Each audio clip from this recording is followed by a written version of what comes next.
Terry Mosher, better known as Aislinn, is Canada's most outrageous and irreverent political cartoonist. In a country rich in cartoon talent, his acid pen has earned him a worldwide reputation. In Canada, politicians and public figures have learned to both fear and revere his biting humor. Terry Mosher has won 2 national newspaper awards and has recently published his 7th collection of cartoons called Stretch Marks. In Montreal, Josh Freed reports. When English Montrealers wake up to disturbing news, there's often one consolation: Aislinn's cartoon on the editorial page of the Montreal Gazette. Somehow it can make you smile even when you don't want to. Like the morning after the Parti Québécois' stunning election victory in 1976. Or the week of Richard Nixon's resignation. Or the recent baptism of another minister to try running the economy. Aislinn's always there, with a pen so biting some people think it's been dipped in acid. The man behind the pen and the pen name is Christopher Terence Mosher, whose syndicated cartoons reach millions of Canadians every week. In 15 years, Mosher has churned out 7 books and 4,000 political cartoons, practically a cartoon industry. I'm very leery about people who in power, particularly if they come from very predictable paths, lawyers to politicians and so on. They've never had a hard day in their life. That power syndrome takes over, and I've seen it, and the arrogance, too, drives me crazy. When I go to Ottawa, sometimes I just want to punch these guys out. But Mosher does worse than punch them out. He stabs them with his pen. He did it to Robert Bourassa, the former Quebec premier, who saw his nose grow like Pinocchio each time Mosher thought he told a lie. And he did it to Prime Minister Trudeau after his recent fireside chats. If I say Trudeau, what do you think of? I immediately think of a very slippery son of a bitch when I think of Trudeau. Very clever, too. I mean, he never sort of puts himself in that situation like Stanfield does, where Stanfield drops the football. You know, Trudeau will make damn sure he can catch the football, if he even bothers. I mean, he'll check with his aides first. Levesque? Automatically, just like everyone else, I see cigarettes coming out of absolutely every orifice. And that intense quality with it. I mean, he's like a little locomotive going along. Terrific.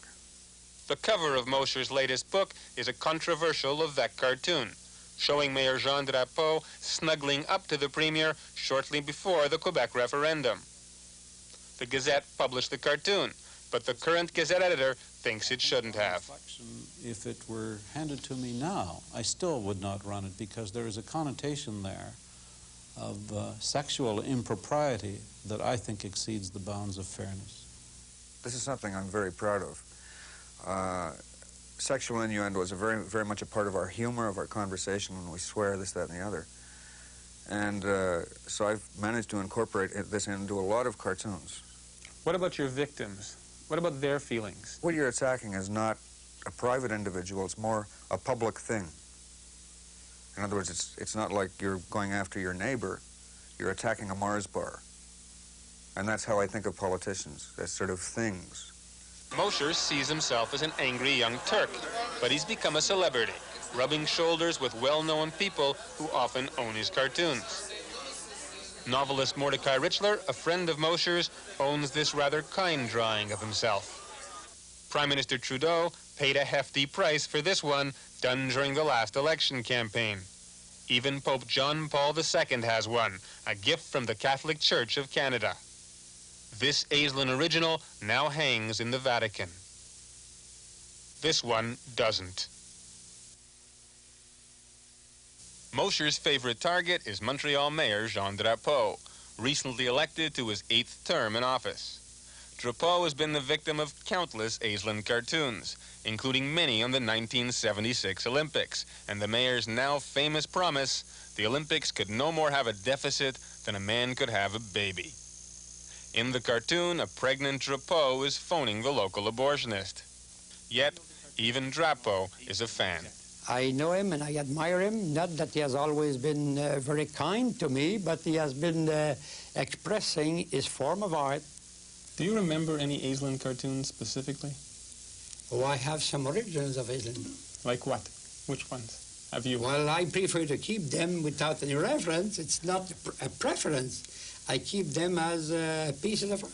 Okay. Well, do you remember this one? He's done some controversial cartoons. Do you remember this cartoon of you on the cover of his new book? You seen it? Yes, I do.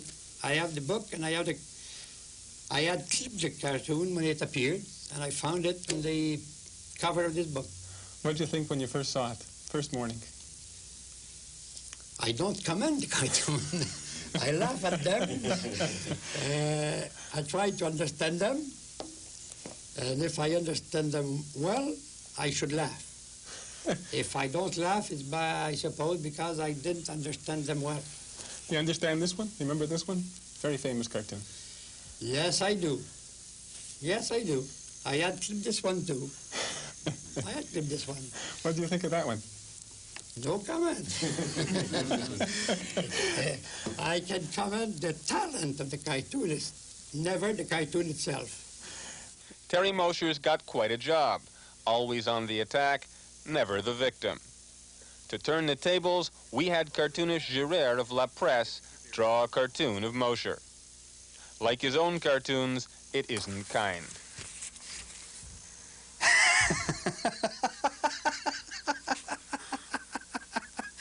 That's terrific. What do you think?